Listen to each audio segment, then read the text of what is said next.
Okay, what is agility? So agility is an athletic activity. You must have seen crafts, a lot of other agility competitions on YouTube. It actually improves concentration. It requires a lot of training and a lot of teamwork, right? Agility is a relationship between dog and the dog handler or a pet parent, and you create obstacle tracks for your dog. So the obstacle course that you create can include jumping, weaving, um, crawling, a lot of fun activity that you do with your dog. It's fun and exercise both for the dog as well as the handler. So every step you take is successful. So every step, every jump makes it even more successful. And you channelize your dog's energy. Indoor agility, yes, we did a lot of indoor agility during the lockdown, and kept increasing the challenges. And the best part about indoor agility is you can use the resources that are already there at home. So you don't need to invest in anything, you don't need to buy anything. And today we're going to talk about how to create a lot of obstacle tracks for your dog and for yourself in the house. So benefits of agility. What are the benefits of agility? One is it immensely improves your relationship with your dog. Building confidence. Agility is one exercise which you can do even with dogs that are slightly fearful to build their confidence. Even one jump gives a sense of achievement to the dog, which builds the confidence. So please do try this. Please start trying with small agility exercises with your dog to build their confidence.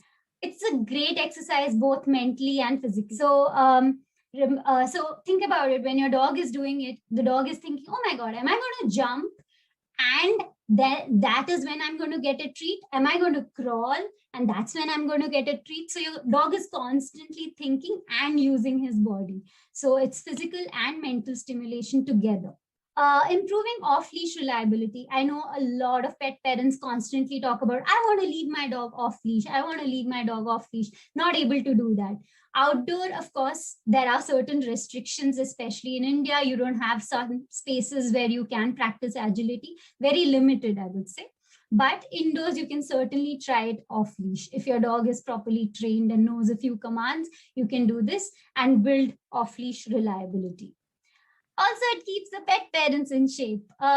Yes, a lot of us tried to get back in shape during the lockdown. Some were unsuccessful like me, but I would say more than in shape, it just makes you feel very good about yourself because you try and achieve something with your dog. So mentally, you feel really good about yourself. So it's a very good feel good sort of an exercise also.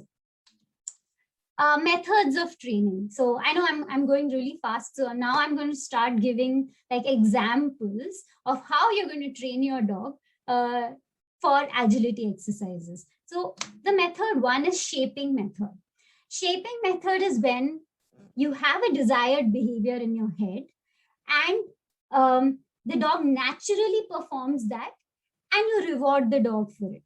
For example, just taking the dog close to the pee mat. The dog steps onto the pee mat, pees, and you reward the dog. This is an interesting one.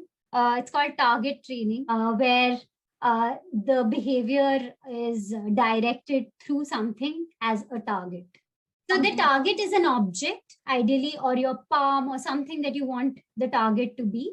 And the reward is different. Reward is the treat. So the reward is different from, so if your dog targets, say, the pole or the stick, and follows it, and as soon as you get the desired behavior, you reward the dog. Okay. So then next is a lure method, which we all use all the time. So hold a lot of treats in your hand or a toy in your hand and direct the dog to a desired behavior. You've all done it. If your dogs are doing a sit or a down, you've tried it at home.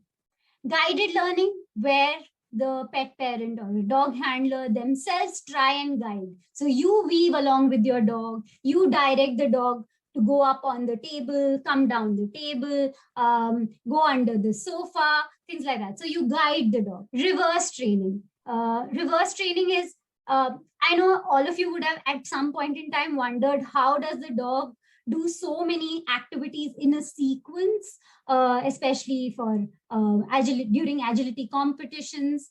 That's because the dog has been trained in a reverse fashion, which is the last activity is the first activity that you train, and then go backwards and then start and create a sequence there. Observational learning. Okay, observational learning is super fun. Okay, your dog is constantly observing when you do something or when your kids do something. As pet parents, we have to be extremely creative when it comes to indoor agility. Okay, so outdoor weave poles. If you see in agility track, you see weave poles and then dogs weaving through it. Weave can be taught in different ways. If you have two legs, you can weave. Oh, Ilio. Very good. In. Good boy. Okay. Open tunnel. Not every household can have this. Also, remember that when you have a tunnel, it's slightly difficult for the dogs. Please don't try it immediately because the dogs enter something which is dark, so it can be scary. So do take it really slow when it comes to tunnels. You can place something which is really low and get your dogs to like crawl through it. It's quite easy with the lure method because your dogs tend to crawl on their own. And then introduce them to something like a blanket on top of that, so that they slowly get used to something of that sort. Make it fun. Or again, two legs can do it. Very good. Very good, Muffy. Bar jumps. Bar jumps is something, again, it's created using different materials. It totally depends on the amount of challenge that you want to throw at them. But you have to start with really low. You can't start with a high bar jump. Dog walk. This might look really simple, but then it requires a lot of balancing. This also is mentally and physically stimulating for the dog. Remember, if you plan to use something like that, the plank has to be stable. Don't use something which is wobbly because it might fall, injure the dog, or it can also cause some sort of stress when the dog tries to balance things. So keep it very simple. There can be also a slant that you can create depending on what you have. Totally up to you. This is my favorite tire jump. So again, no need of resources, just your two arms. You can train your dog to jump through your arms. Just make a circle out of it. Okay, things to note before we start. Commands that should be in place. It's always useful to have sit, stay, come, down in place when you start agility, because you have to give these commands to the dog while you're doing agility and the dog stays in control. The dog has to be healthy. Please don't practice this when your dog is unwell. Please never, never, ever practice this if your dog has any sort of injury. Soft and non-slippery surface. Whenever you try indoor agility, make sure that the floor is not slippery. One direction. Another problem that I notice is a lot of pet parents confusing the dog. So you go jump, jump, jump, jump, jump, jump. The dog doesn't understand what the dog is doing. The dog is just constantly like jumping here and there. If your dog is not good off leash, doesn't listen to you at the moment, you could try teaching these commands to your dog on leash. And you could walk your dog a bit for 5 to 10 minutes, bring your dog back and then start, so that you're connected with your dog when you do it. Please know what motivates your dog. It could be your voice, it could be some treats, it could be a toy. Make sure that you have enough rewards, because you have to tell your dog, wow, you're amazing, you are the best, all the time, every time. Even the smallest of jump, even putting the paw on say the table, you have to keep praising your dog in agility. You cannot just say, okay, done, that's over. Okay, last, goal setting. Keep your goals extremely realistic. Don't say, oh my god, my dog, I kept trying, my dog just doesn't do the weave.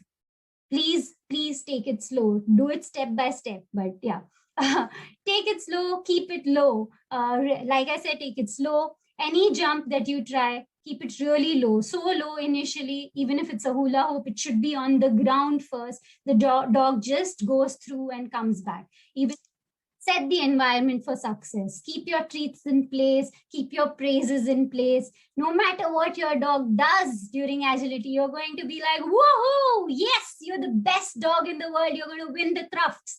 Come on. That's how you're going to treat your dog at every step that your dog takes.